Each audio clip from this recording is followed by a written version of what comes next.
یہ سوچ کر اس نے جیسے ہی میری آنکھوں کی طرف دیکھا، میں نے اس کی آنکھوں کے ذریعے اس کے دماغ تک پہنچ کر کہا، اف یہ فرحات کی آنکھوں سے کیسی چنگاریاں پھوٹ رہی ہیں، یہ آنکھیں کتنی عجیب اور پرکشش ہیں، میں ان آنکھوں کی جانب کھنچا جا رہا ہوں، میں اس کی آنکھوں سے اپنی نگاہیں ہٹانا چاہوں تب بھی نہیں ہٹا سکتا، اس کی آنکھوں نے مجھے جکڑ لیا ہے۔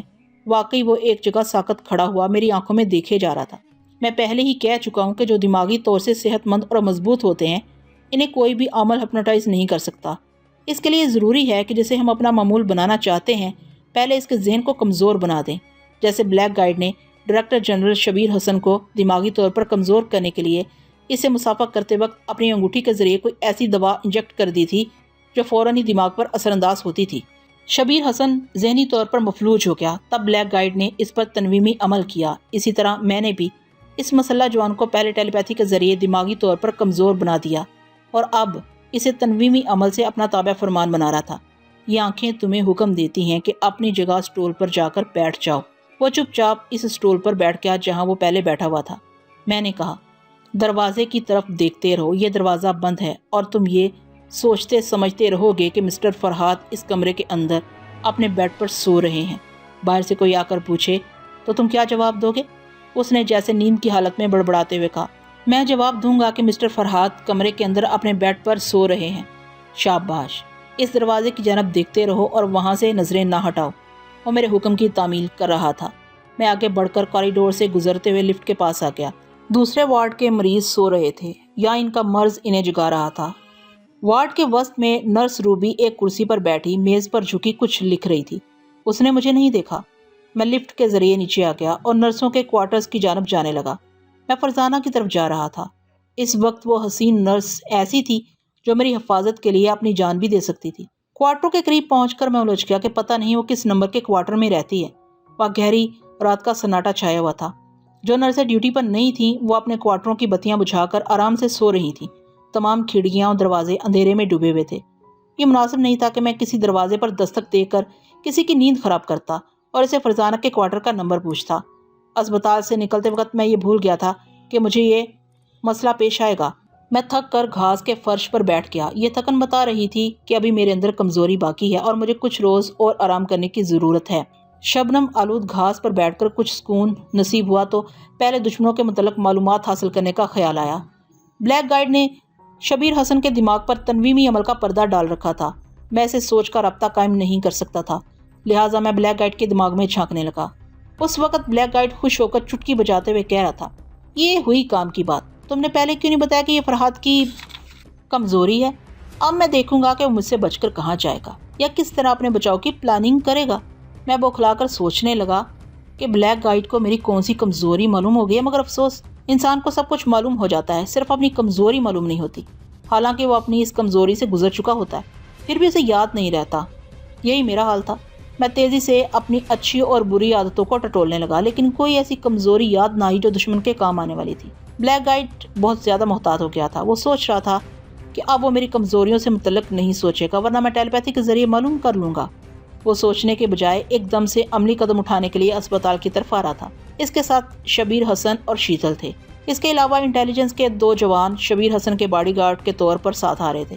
دوسرے لفظوں میں ہر لمحہ موت کے قریب جا رہا تھا۔ میں اسپتال سے نکل تو آیا تھا لیکن اسپتال سے زیادہ دور نہیں تھا۔ بلیک گائیڈ مجھے وہاں نہ پا کر فرزانہ کے پاس آ سکتا تھا، کیونکہ میں نے ہی ٹیلی پیتھی کے ذریعے معلوم کیا تھا کہ فرزانہ کے لختے جگر پپو کو گلبرگ کی کس کوٹھی میں چھپایا گیا ہے۔ انٹیلیجنس کے آدمی میری معلومات سے فائدہ اٹھا کر پپو کو وہاں سے لے آئے تھے، لہٰذا فرزانہ کے پاس ٹھہرنا بھی میرے لیے مناسب نہیں تھا، اور فرزانہ اور پپو کو میں بلیک گائیڈ کے رحم و کرم پر نہیں چھوڑ سکتا تھا۔ میں نے اس کے اہم اہلکاروں کو یا تو مار ڈالا تھا یا انہیں لاک اپ میں بھجوا دیا تھا۔ ان کے مشن کا سب سے اہم شخص بھوانی شنکر کا آپریشن میری ہی رپورٹ پر کیا گیا تھا۔ ان باتوں سے اندازہ کیا جا سکتا ہے کہ بلیک گائیڈ مجھ پر کس قدر جھنجھلایا ہوا تھا۔ وہ مجھے نہ پا کر فرزانہ اور پپو کو قتل کر سکتا تھا۔ لیکن فرزانہ کا کوارٹر کون سا ہے؟ میں نے اپنے سامنے تمام کوارٹروں پر نظر دوڑائی، پھر آنکھیں بند کر کے فرزانہ کا تصور کیا، اس کے دماغ میں جھانکنے لگا۔ میرا خیال تھا کہ وہ گہری نیند سو رہی ہوگی۔ رات کا 3 پہر تھا۔ اس وقت سب ہی نیند میں مست ہوتے ہیں، لیکن وہ بستر پر پپو کو سینے سے لگائے لیٹی ہوئی تھی اور میرے احساسات کے متعلق اور میری صلاحیتوں کے متعلق سوچ رہی تھی کس طرح میں نے اس کے ہاتھ کی لکیریں دیکھ کر گمشدہ پپو کو چند گھنٹوں میں حاصل کر لیا تھا۔ کچھ میری صلاحیتیں تھیں اور کچھ میری شخصیت کا اثر تھا کہ میرے بارے میں سوچتے وقت اس کا دل پیار سے دھڑک رہا تھا۔ میں نے اس کی سوچ میں کہا، یہ کتنی افسوس کی بات ہے کہ میں ڈیوٹی کے اوقات کے بعد فرحات سے نہیں مل سکتی۔ اگر پہرے دار اجازت دیتے تو میں ان کے کمرے میں پہنچ جاتی اور تمام رات ان کی خدمت کرتی رہتی کہ ایسا نہیں ہو سکتا کہ وہ میرے پاس آ جائیں۔ اس کی سوچ نے کہا، میں کیسی نادانی کی بات سوچ رہی ہوں، وہ بیمار ہیں، بھلا میرے کوارٹر میں کیسے آ سکتے ہیں؟ میری سوچ نے جواباً کہا، جذبہ عشق سلامت ہے تو انشاءاللہ کچے دھاگے سے بندھے آئیں گے سرکار میرے۔ کیا اس شعر میں کوئی صداقت نہ ہوگی؟ فرحات کے دل میں محبت جوش مارے گی تو کیا یہاں نہیں آ سکے گا؟ نہیں، یہ سب شاعرانہ باتیں ہیں، حقیقت سے اس کا کوئی تعلق نہیں ہے۔ یہ شاعری ہو یا حقیقت، اسے آزمانے میں کیا حرج ہے؟ میں ذرا دروازہ کھول کر دیکھوں گی کہ وہ محبت کے کچے دھاگے سے بندھے آئے ہیں یا نہیں۔ اس کی سوچ نے کہا، یا اللہ، میرے دماغ میں آپ یہ خیال کیوں پیدا ہو رہا ہے کہ وہ میرے دروازے پر آ سکتے ہیں؟ اگر اسی کو جذبہ عشق کہتے ہیں تو مجھے بستر سے اٹھ کر چند قدم چل کر دیکھ لینے میں کیا حرج ہے؟ خود اس کا دل مجھ سے ملنے اور مجھے دیکھنے کے لیے بہت دیر سے مچل رہا تھا، اس لیے وہ فوراً بستر سے اٹھ گئی اور ادھر میں بھی گھاس کے فرش سے اٹھ کر کھڑا ہو گیا اور تاریکی میں گھور گھور کر دیکھنے لگا کہ کس کوارٹر کا دروازہ کھلے گا۔ وہ دروازے تک سوچتی آ رہی تھی، اگر واقعی میں اسے اتنی رات کو کوارٹر کے سامنے نظر آ جاؤں گا تو محبت کے جذبات اور اس کی صداقت پر ایمان لے آئے گی اور یہ تسلیم کر لے گی کہ محبت کے معاملے میں دل جو کہتا ہے وہ سچ نکلتا ہے۔ دروازہ کھولتے ہی وہ حیرانی سے مجھے دیکھنے لگی۔ دل کی بات سچ نکلی تھی۔ یکبارگی اس کے دل میں محبت کی آندھی سی چلنے لگی۔ وہ اس آندھی میں دوڑتی ہوئی ایک تنکے کی طرح اڑتی ہوئی میرے پاس آئی اور مجھ سے لپٹ گئی۔ میں مان گئی کہ پیار کرنے والے کیسے ایک دوسرے کی جانب کھینچے چلے آتے ہیں۔ ابھی میرا دل کہہ رہا تھا کہ آپ آئے ہیں، آپ واقعی آ گئے۔ آج مجھے پتا چلا کہ محبت سچی ہو تو دروازے پر دستک دینے کی ضرورت نہیں پڑتی، دل پر خود بخود دستک سنائی دیتی ہے۔ وہ میری گردن میں اپنی گداس باہیں ڈال کر جوش محبت میں چمٹی جا رہی تھی۔ میں نے اس کے اطراف اپنے بازوؤں کا حلقہ باندھ دیا تھا اور اس حلقے سے باہر موت میری تلاش میں بھٹک رہی تھی۔ وہ گردن اٹھا کر بول رہی تھی اور بے اختیار اپنی محبتوں کا اظہار کر رہی تھی۔ اس طرح اس کی گرم سلگتی ہوئی سانسوں کے ببکے میرے چہرے پر آ رہے تھے۔ میں نے بمشکل اپنے آپ کو سنبھالا اور اس سے کہا، فرزانہ، اس وقت ہم خطرے میں ہیں۔ جو دشمن پپو کو یہاں سے لے گیا تھا وہ ایک بار پھر پوری تیاریوں کے ساتھ ادھر آ رہا ہے۔ وہ ایک دم سے گھبرا کر الگ ہو گئی۔ ایک جوان عورت کے سارے جذبات سرد پڑ گئے اور ممتا جاگ گئی۔ اس کا بچہ کمرے میں تھا۔ وہ تیزی سے پلٹ کر بھاگتی ہوئی اپنے کوارٹر کے اندر چلی گئی۔ میں بھی تیزی سے قدم بڑھاتا ہوا اس کے دروازے پر پہنچا۔ اندر زیرو پاور کا ایک سبز بلب روشن تھا۔ فرزانہ بستر پر پہنچ کر اپنے دونوں بازو پھیلا کر پپو پر چھا گئی تھی۔ اس معصوم بچے کو پیش آنے والے خطرے سے چھپا رہی تھی۔ میں نے کہا، جب چیل سر پر منڈلاتی ہے تو مرغی اسی طرح اپنے پر پھیلا کر اپنے چوزوں کو اسی طرح چھپا لیتی ہے، لیکن پپو کے سر پر ایک مردار کھانے والا گدھ منڈلا رہا ہے۔ وہ تمہاری لاش پر سے گزر کر تمہارے بچے تک پہنچ جائے گا۔ حفاظت کا یہ طریقہ نہیں، اپنے دل و دماغ کو قابو میں رکھو گی تو ہم سب اس خطرے سے دور نکل جائیں گے۔ وہ سر اٹھا کر میری طرف دیکھتی ہوئی بولی، پپو پر کوئی آفت آتی ہے تو میرا دماغ بالکل کام نہیں کرتا۔ مجھے تو خدا کے بعد صرف آپ پر بھروسہ ہے۔ آپ جلدی بتائیں کہ میں کیا کروں۔ میں نے کہا، ہم اس کوارٹر میں پناہ نہیں لے سکتے۔ وہ لوگ مجھے اسپتال میں نہ پا کر سیدھے یہاں آئیں گے۔ کیا آس پاس کے کوارٹروں میں کوئی نرس ایسی نہیں جو خطرہ ٹلنے تک ہمیں چھپا لے؟ وہ جلدی سے پپو کو اٹھاتی ہوئی بولی، ہاں مجھے یاد آ گیا، روبے کے کوارٹر کی چابی میرے پاس ہے، آئیے میرے ساتھ۔ میں اس کے ساتھ چلنے لگا۔ وہ کہتی جا رہی تھی، میں جب بھی ڈیوٹی پر جاتی ہوں تو اپنے کوارٹر کی چابی اسے دے دیتی ہوں۔ گھبراہٹ میں مجھے یہ بات یاد نہیں رہی تھی۔ آپ نے ٹھیک ہی کہا کہ دل و دماغ کو قابو میں رکھنے سے خطرات ٹل جاتے ہیں۔ روبی کے کوارٹر کے سامنے پہنچ کر اس نے چابی مجھے دی۔ میں نے دروازے پر پڑا ہوا تالا کھول دیا اور اس سے کہا کہ وہ اندر جا کر کھڑکی کھول دے۔ اس نے میری ہدایت کے مطابق کھڑکی کھول دی۔ میں نے دروازے کو باہر سے بند کر کے دوبارہ اس پر تالا ڈال دیا۔ پھر کھڑکی کے راستے اندر آ کر اسے اندر سے بند کر دیا۔ فرزانہ نے کہا، واقعی آپ مشکلات کے وقت میں حاضر دماغ رہتے ہیں۔ اول تو دشمن روبی کے اس کوارٹر تک نہیں آئیں گے اور اگر آئیں گے بھی تو دروازے پر تالا دے کر واپس چلے جائیں گے۔ کمرے میں اندھیرا تھا، لائٹ آن کرنا دانش مندی نہیں تھی۔ فرزانہ اچھی طرح جانتی تھی کہ روبی کے کمرے میں کون سی چیز کہاں رکھی ہوئی ہے۔ وہ اندھیرے میں چلتی ہوئی پلنگ کے پاس گئی اور وہاں پپو کو لٹا دیا۔ کھڑکی پر پردہ پڑا ہوا تھا اور میں پردے کو ذرا سا ہٹا کر باہر شیشوں کے پار دیکھ رہا تھا۔ اس وقت میں بلیک گائٹ کے دماغ میں چھانک کر معلوم کرنا چاہتا تھا کہ وہ مجھ تک پہنچنے کے لیے میری کون سی کمزوری سے کھیل رہا ہے، لیکن فوراً ہی مجھے اس کا موقع نہیں ملا۔ فرزانہ پپو کو سلا کر میرے پاس آ گئی تھی۔ اس نے دبی زبان سے پوچھا، کیا وہ لوگ نظر آ رہے ہیں؟ نہیں، میں نے متصر سا جواب دیا۔ فرحات صاحب، میں آپ سے شرمندہ ہوں۔ پپو کو بچانے کی وجہ سے وہ لوگ آپ کی جان کے بھی دشمن بن گئے ہیں۔ میں نے کہا، ان سے دشمنی کی وجہ پپو نہیں ہے، یہ لوگ ہمارے ملک کے دشمن ہیں۔ ان سے تو ایک دن ٹکرانا ہی تھا، لیکن بدقسمتی سے ایسے وقت ٹکراؤ ہو رہا ہے جبکہ میں پوری طرح صحت یاب نہیں ہوں۔ اگر کچھ روز کی مہلت مل جاتی تو میں چھپنے کی بجائے ان کے مقابل آ کر ان سے دو ہاتھ کر لیتا۔ اگر یہ خطرہ ابھی ٹل جائے تو ہم کسی ایسی جگہ بنا لیں گے جہاں ان کا خیال بھی ہم تک نہیں پہنچے گا۔ دعائی انداز میں بولی، اللہ کرے کہ خطرہ ٹل جائے، میں ایسے وقت آپ کا ساتھ نہیں چھوڑوں گی، آپ کی ایسی خدمت کروں گی کہ آپ جلد ہی مکمل طور سے صحت یاب ہو جائیں گے۔ یہ کہہ کر اس نے اپنا سر میرے سینے پر رکھ دیا۔ تاریکی، تنہائی اور ایک جوان عورت۔ بہکنے کے تمام لوازمات موجود تھے، لیکن موت کا سامان بھی ہو رہا تھا۔ دانشمندی یہ تھی کہ پہلے میں دشمنوں کے متعلق معلومات حاصل کرتا۔ میں نے کہا، فرزانہ جی چاہتا ہے کہ میں اسی طرح تمہیں سینے سے لگائے زندگی گزار دوں، مگر ان رنگین لمحات کے دوسری طرف بھی دیکھتا ہوں۔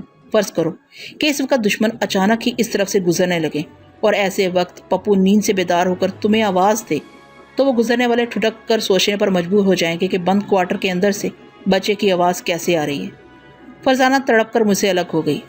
آپ درست کہتے ہیں، پپو کی یہ عادت ہے کہ رات کو آنکھ کھلتی ہے تو مجھے اپنے پاس دے کر خاموشی سے سو جاتا ہے، اگر میں پاس نہ رہوں تو مجھے آواز دیتا ہے۔ واقعی آپ ذہین ہیں، ایسی الجھن کے وقت بچوں کی عادات کو بھی خوب یاد رکھتے ہیں۔ مجھے اس کے پاس جا کر لیٹنا چاہیے۔ یہ کہہ کر وہ چلی گئی۔ میں نے اطمینان کی سانس لی۔ میں اتنی حسین عورت سے پیچھا نہیں چھڑانا چاہتا تھا، لیکن اس وقت تنہائی بے حد ضروری تھی، لہٰذا تنہائی نصیب ہوتے ہی میں نے بلیک گائیڈ سے دماغی رابطہ قائم کیا۔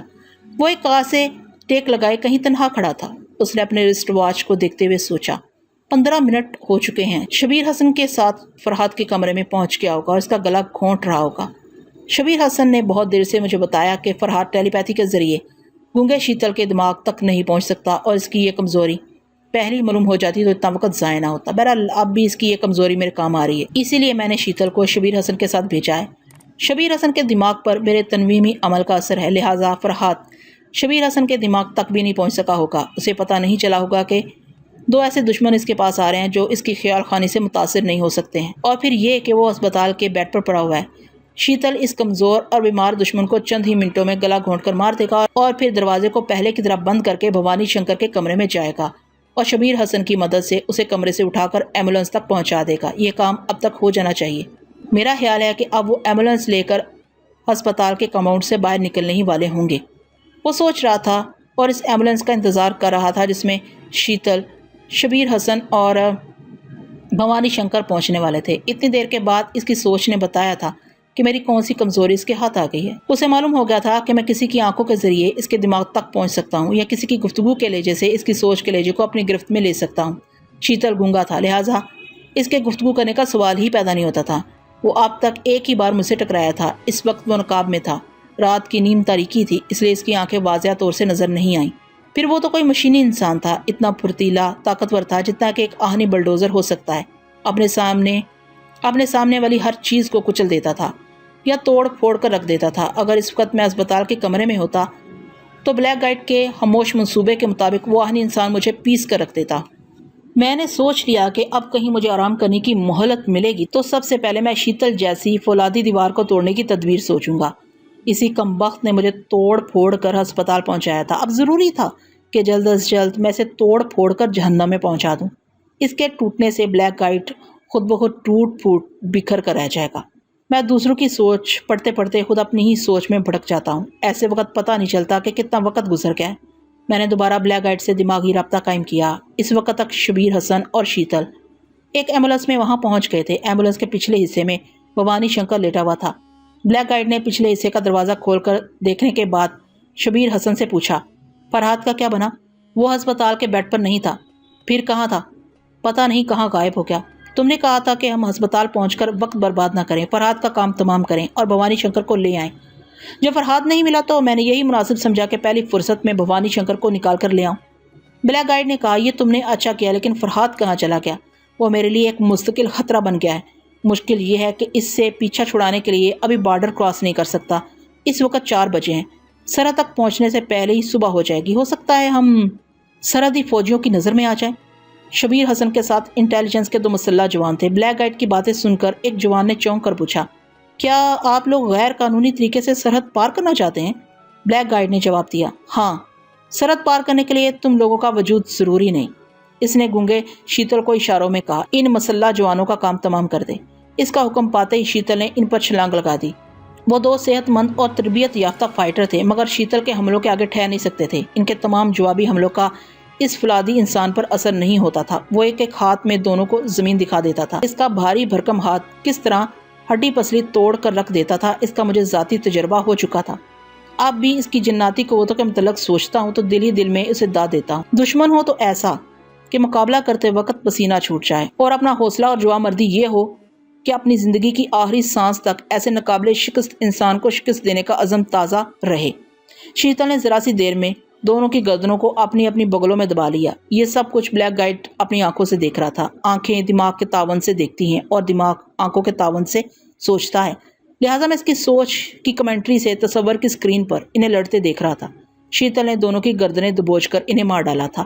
اس دوران شبیر حسن التجا کرتا رہا کہ اس کے ماتحتوں کو نہ مارا جائے، لیکن وہ ہمیشہ کے لیے ختم کر دیے گئے۔ ان کے مرنے کے بعد بلیک گائیڈ نے کہا، شبیر حسن، یوں تو اب تمہیں بھی مر جانا چاہیے، لیکن فرحات کہیں میری طاق میں بیٹھا ہے، نہ جانے کب انٹیلیجنس والوں کو میرے پیچھے لگا دے۔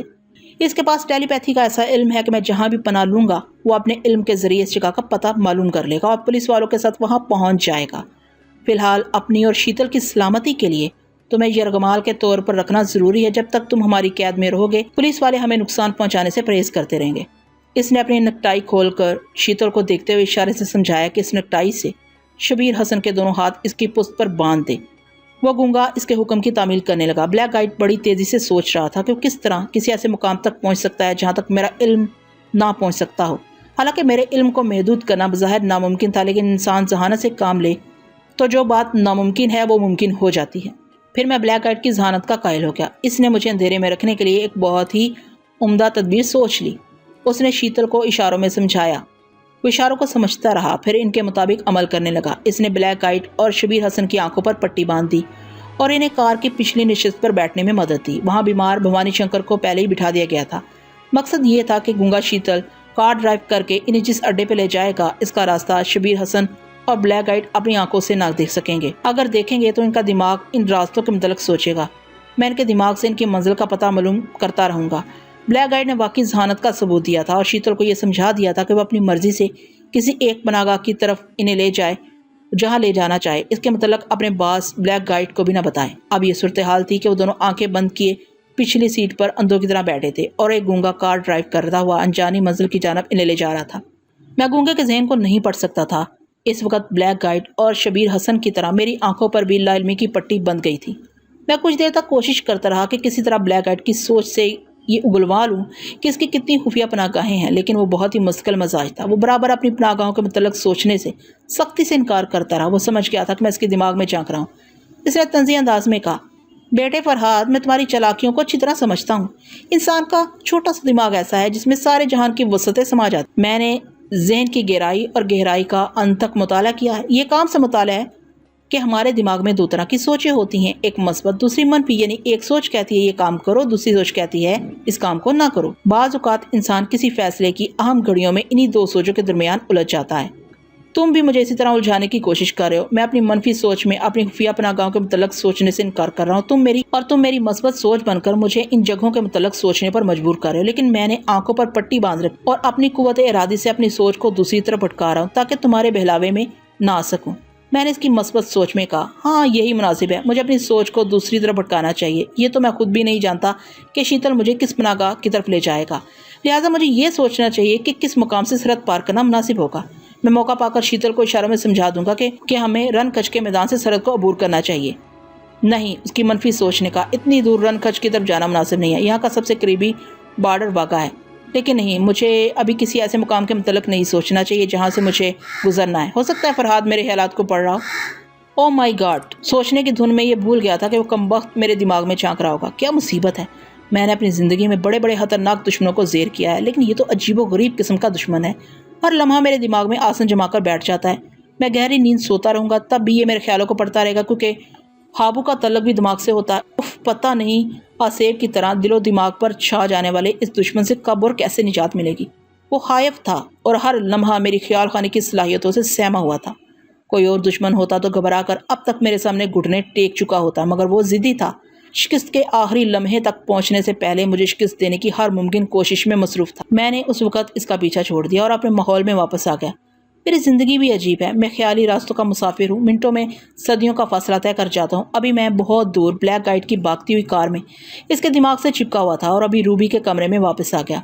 کمرے میں بدستور اندھیرا تھا۔ روبی کے بیڈ پر فرزانہ پپو کے پاس لیٹی ہوئی مجھے سوالیہ نظروں سے دیکھ رہی تھی۔ جب میں نے کھڑکی کی طرف سے پلٹ کر اسے دیکھا تو اس نے پوچھا، کیا ہوا؟ دشمن چلے گئے؟ ہاں، میں جواب دیتا ہوا اس کے قریب آ کر بیٹھ گیا۔ تمہارے بیٹے پر سے خطرہ ٹل گیا ہے، وہ دشمن اب ادھر نہیں آئے گا۔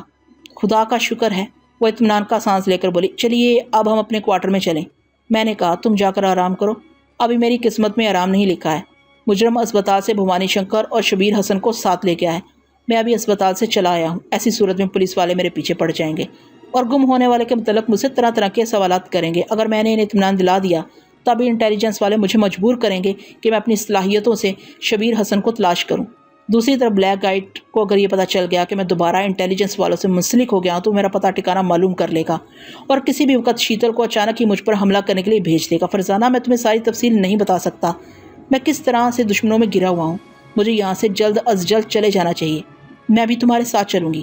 نہیں، میرے ساتھ ہمیشہ موت چلتی ہے۔ تم ساتھ رہو گی تو میری وجہ سے پپو کی زندگی خطرے میں پڑ جائے گی۔ آپ پپو کی محبت کا واسطہ دے کر مجھے خوفزدہ نہ کریں۔ اتنا تو مجھے یقین ہے کہ پپو آپ کے سائے میں رہے گا تو اس پر کوئی آنچ نہیں آئے گی۔ کیا مجھے اتنی بے حس اور بے مروت سمجھتے ہیں کہ میں آپ کی بیماری اور مصیبت کے وقت میں آپ کا ساتھ چھوڑ دوں گی؟